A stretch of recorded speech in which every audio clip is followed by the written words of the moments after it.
Welcome to Founders Future, a podcast powered by Closers.io, where we dive into the journeys of innovative entrepreneurs and explore the road ahead for them and their companies. I'm your host, Ammar, and in each episode, we uncover the stories behind impactful ventures, the challenges faced along the way, and the strategies driving their future growth.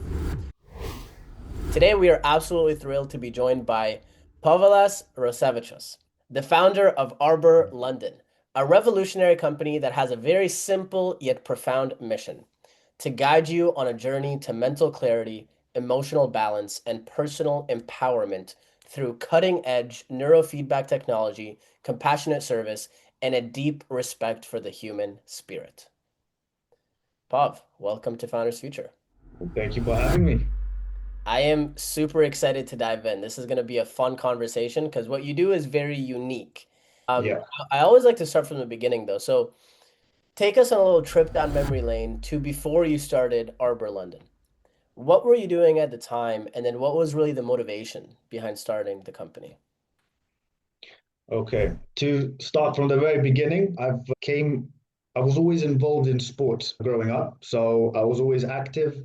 This was something that was quite close to my heart in terms of the importance of physical activity, well-being. So I was naturally into a lot of sports. Growing up, I was naturally started with basketball because I'm Lithuanian. Basketball was our national sport. So Yes. I got into that. And then when I got to university, ended up playing American football. Surprisingly enough, which also was a whole experience in it of itself. I even ended up getting two rings in the process, so it was quite fun. Nice. And then after that, or at least currently now, I'm involved in more combat sports such as jiu-jitsu, Muay Thai, freestyle wrestling. So I've always taken an active approach, at least in terms of that regard. Now, as I've been going through this journey, naturally I've also got into psychology, philosophy, and science-based books. For instance, the knowledge I was perceiving because I took on, I guess, a spiritual journey in terms of understanding life, the meaning of life, the purpose of life, why we are here. And so naturally, I was going into those areas. As I'm going, or at least as I was progressing through that journey, a natural thing, or at least a natural curiosity that emerged was about the human brain. When I started my bachelor's degree and I was doing sports health and exercise sciences, again, while doing the degree itself, there wasn't much passion behind that, mainly because there wasn't much purpose as to why I was doing what I was doing. It was mainly to get a diploma or a degree so I can go through the motions, but I didn't really know what I wanted to do. However, while that was happening, I did have a natural curiosity about the human brain where I got into certain authors, particularly Dr. Joe Dispenza. One of the first books I ever got, I believe, was called How to Break the Habit of Being Yourself. Something along that was my first book in terms of my reading journey. I really enjoyed that. Really, it was brilliant. And then naturally, I came into other authors such as Dr. Bruce Lipton. Along with that journey, I always was fascinated about the human brain and what it can do. It's incredible in terms of the science behind it, and then even more so when you're looking on a psychological level, what human beings are capable of doing. So there was always that curiosity there. And by the end of my bachelor's, I believe, or somewhere close to it, I was introduced by some good people in Lithuania who were doing work that revolved around the neurofeedback at the time, or at least they were using technologies, and one of them was neurofeedback, where that was the first time I got introduced to the technology. So I first heard of it, and I also got a chance to try it out. And this was, I guess, the beginning of the formation of Arbor LDN. Yeah. So when I heard about it and I started at the same time, funny enough, as I graduated at university, I thought I was done. I thought I'm done with graduation. I'm not coming back because again, there was no sense of purpose or direction. But then my friend hits me up and he tells me that there's a new course coming up in the same university I was at, and it was about cognitive and clinical neuroscience. And Cool. again, it was almost like life just threw a curveball where things started to align because this is something that I was genuinely curious and passionate about. And again, it was linked heavily on the brain. Yeah. So what I thought was going to be my last time at uni, I ended up coming over the summer back into doing a master's, and here I was back again. And to be fair, I did take it as a sign for a new course such as that to pop up. And then on top of that, I found out the application process was very strict in terms of they only accepted 6 applicants. And thankfully, I was one of them. And yeah, the rest was history. But the difference was when I was doing my master's was a complete different experience to when I was doing my bachelor's. Then because there was passion and curiosity about it, it was night and day in terms of the production of the work. We also helped out in terms of the formulation of the business because my dissertation was even on the neurofeedback system that I'm currently working with. It really all tied up quite well with a much deeper theoretical understanding, the practice of it, and it all melded into one. So it really worked out well. So with that journey, eventually I ended up making Arbor LDN. In practice, has been open for almost a decade, but it's been for the majority of the decade, it's just been dormant. It's always been, it wasn't active in terms of how it is now. It's only been this year that I've taken a fully committed approach towards it, and where a lot of things have been now happening as a result. But it's been, I guess, technically way before. And yeah, I guess this is a very condensed summary of how I started my journey. I'm sure that there's probably a lot more details, but just to give you an short That's time. perfect. No, I appreciate you breaking that down. That gives us a very holistic view of where you were and where you are today and how your passions molded Arbor LDN. Yeah. Let's dive into the business today, what it looks like. 2 things. Who is your ideal customer with this type of training? Who are you really looking to serve? And then from there, we can dive into the different offers and services that you provide. Okay. When it first started out, my ideal customer was anyone with a brain. Anyone has a brain, they're eligible, it works. So at least there was a niche, I guess, a niche that I was targeting specifically. But when it first started, it was a mix of clients that came in. So there was individuals that would come in, let's say if they had issues with memory or attention, or if they had headaches. I did have also some mothers that would come with their children and want to let their children have sessions. And again, they would range from, I had one that was diagnosed with autism.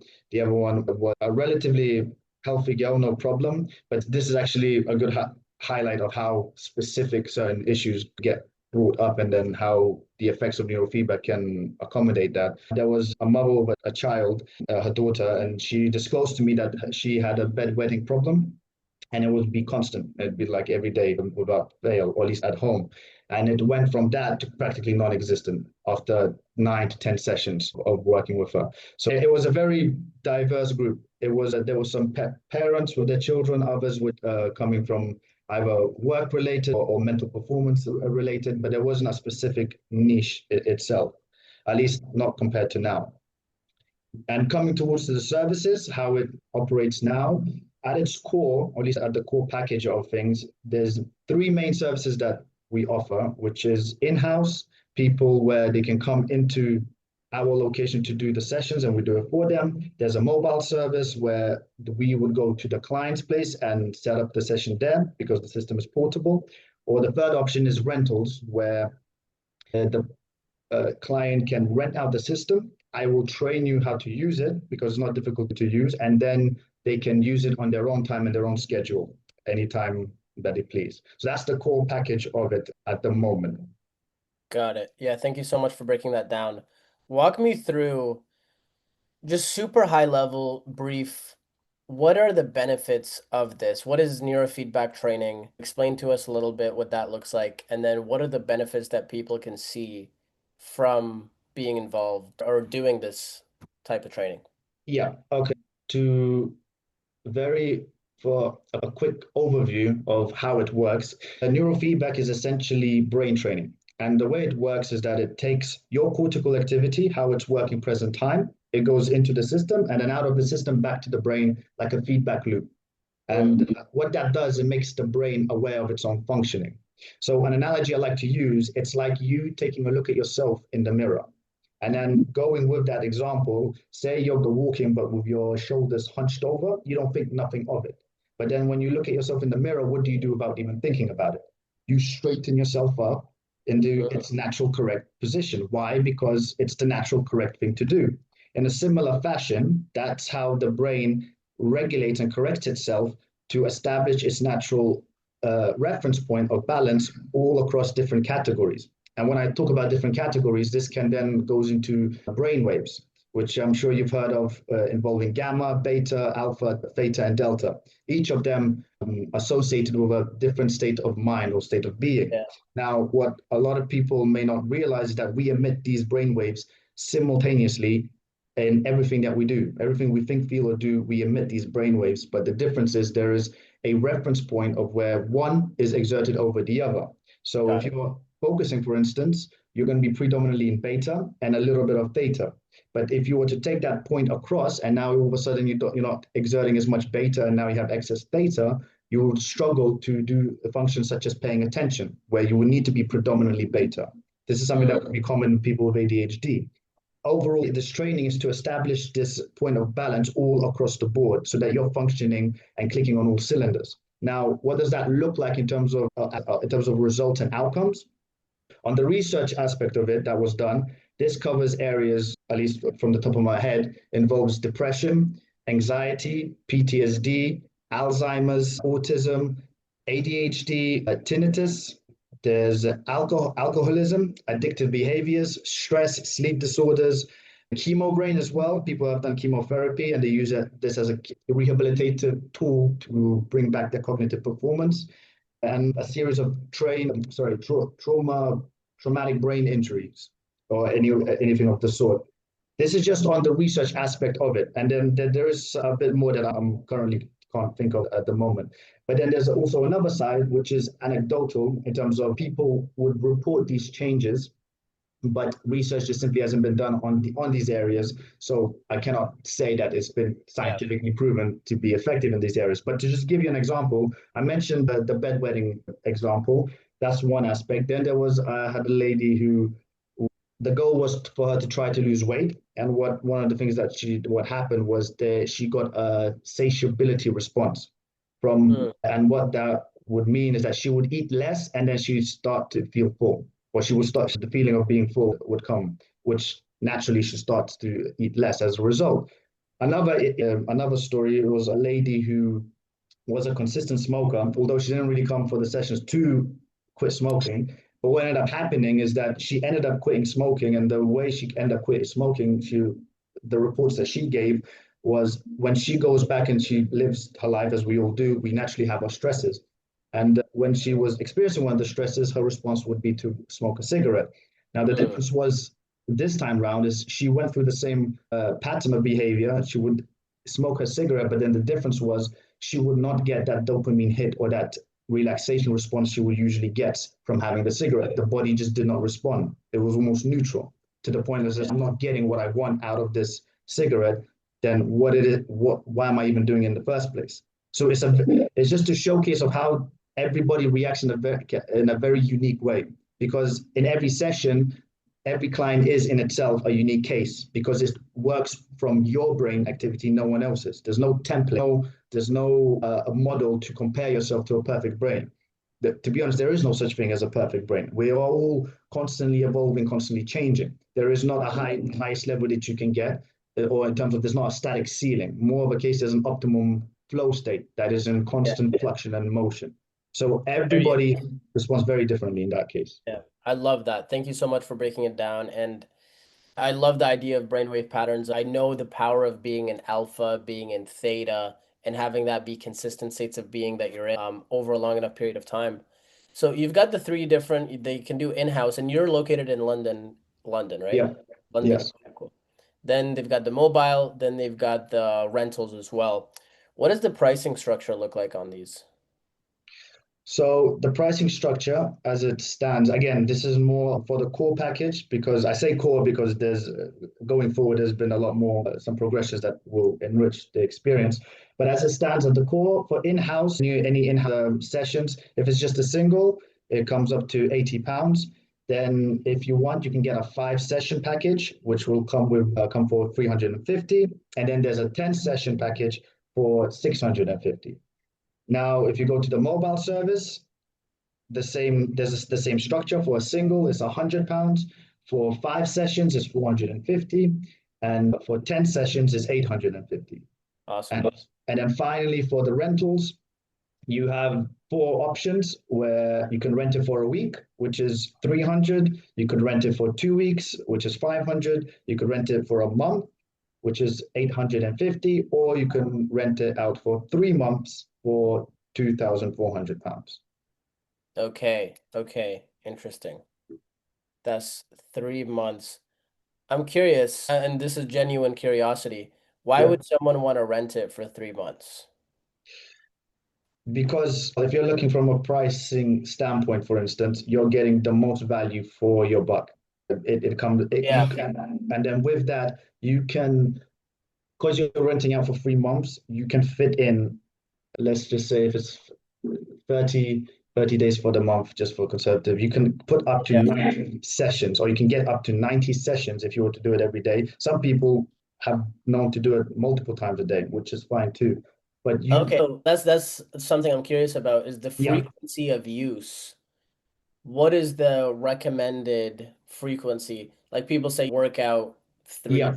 5 times a week, for example. Yeah, so I'm glad you brought up the workout example, because another analogy I like to use is when I explain this is as this neurofeedback, this brain training is essentially a gym for the brain. So how you go to the gym to train your body, this is a gym for your brain. And the more often you do it, the more frequent you do it, the stronger it gets. So to put a number on it, a good pace would be 2 to 3 times a week, let's say. But that doesn't stop for people for doing it a lot more than that, and it doesn't stop people for doing it a lot less than that. It's another, I guess, convenience about this is that the focus is on you, on the client. Is however, this can be as much part of your life or as little part of your life. But naturally, using the gym analogy, the more you train it, the better you're going to get. Got it. Got it. That makes perfect sense. And something is better than nothing. People don't do this at all. Of course, Now, there's no. Sorry, just to add one more thing. Another beauty with this is that even someone that comes in and does initially a big portion of sessions and then decides to just take a break and not come for a while, and then come back, let's say half a year or a year later, they won't need to do the same amount of sessions to get to the same point that they were. It's almost, we call it as like tune-up sessions. Sometimes they feel good where they are, they're in balance, they feel like they can take on the world, they go out, and then naturally, for life circumstances and stresses, they might feel a little bit off balance or they get knocked off. They can come back, and then it only takes them maybe 1 or 2 sessions, and they're back to where they were. So it's again, the brain doesn't forget the work it's done. It's yeah, just an incredible organ. I love that. So you mentioned this year you really fully committed towards this and put a lot Yes, more time into it. What yes. do you feel like is the biggest challenge you're facing right now to growing this even further? That's a good question. I think it's the main thing is to expand to get more systems in the inventory, because they're not the easiest to get. And again, the costs of and maintenance of it isn't exactly the cheapest. It is possible. That I would say that's one aspect of it.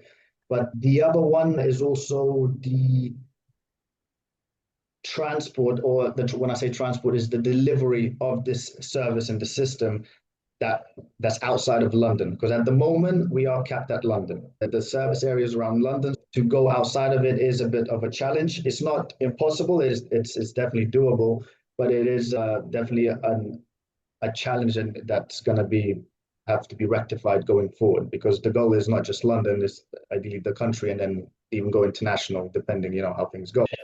But at the Fair enough. moment is these, yeah. When it comes to lead flow, when it comes to sales, are there any challenges on those fronts? Oh, yes, yes. Because every time you bring this up, the majority of the reaction is, what is neurofeedback? I don't know what this is. That people have no idea. So, and when people have no idea, there's usually an accompanying fear of the unknown. Mm, And when they're in that state of fear, they're very unlikely to give it a go, or even give it time of day. So a lot of it then comes down to educating the people on what this is, how it works, and reassuring on its efficacy, and importantly, I'd say safety, because another then people get worried. Well, is this safe? Which is it's yeah, 100% safe. It's non-invasive. There's nothing that you're getting shocked with or anything like that. All it is just reads your information and sends it back. There's nothing invasive in the procedure. So a lot of the issue is more on educating people on what this is. But then once you do, then there's a lot of interest. There's naturally a lot of interest that people then get fixated on, because then when you start telling them what the stories are, when people speak themselves, a lot of the clients, before I started committing to this full time, most of my clients were word of mouth. I didn't advertise. There was not even a website for it. There was nothing. It was only the few clients I started with. They started speaking, and they started getting more people involved, and then they would get into contact with me. So I know the service works, or at least I know the system works, but it's yeah, there's usually more interest when people understand it more, and then there's I guess more of an reassurance that comes with it. Yeah, that makes perfect sense. I can see with something like this, the way that you package it in terms of the messaging, the copywriting you use when you're doing some sort of digital advertising, which I think would crush with this, by the way. I think it would really, really well. I don't know, do you do any digital advertising or no? Yes, I've been experimenting with different strategies, because now there is a website, there's socials as well, and there's advertising that's been going on there. It's still early, but it's going. Yeah, fair enough. Well, yeah, I think that it would definitely crush. A book I would recommend is $100 Million Offers by Alex Hormozi. I don't know if you've read it. You've got it? I've got it right here. Nice. There you Right go. here. Fire, fire. And then obviously $100 Million Leads is phenomenal. Yes. And then there's sales, and there's even another one coming out, I think, money models. The fourth entry. Yeah, it's coming out in August. I've already pre-ordered it, so that's gonna be Oh, fun. nice. Yeah, Very good. big fan. Yeah. But yeah, man, what is the best way for people to reach out to you to work with you? So the best way, you got multiple options. The website is the main thing. We have the website up and running. You have where you can contact us through email. Also, there's socials. You can go through socials. We have an Instagram page and a Facebook page. So there's multiple ways, whichever is most convenient. Anyone that wants to get in touch or even want to learn, we even offer on the website a free consultation for anyone that just wants to understand what this is. And there's the option for that too. And they can ask any questions, anything like that. You can reach us out on there. Awesome. Awesome. Pov, I really appreciate your time today. Oh, thank you. Thank you so much. Thank you for having me. Yeah, anytime. Do you want the website, Yes. just so people have the URL, arborldn.com? Is that Yes. correct? Yes. Arbor. ArborLDN.com. Perfect. ARBORLDN.com. Awesome. So that wraps up another insightful episode of Founders Future. To our listeners, if you enjoyed this episode, don't forget to subscribe wherever you listen to your favorite podcasts. And if you are a business owner and you're looking to scale your business and really enhance your sales and marketing efforts, visit closers.io to discover how we can support your growth journey. Until then, keep on climbing.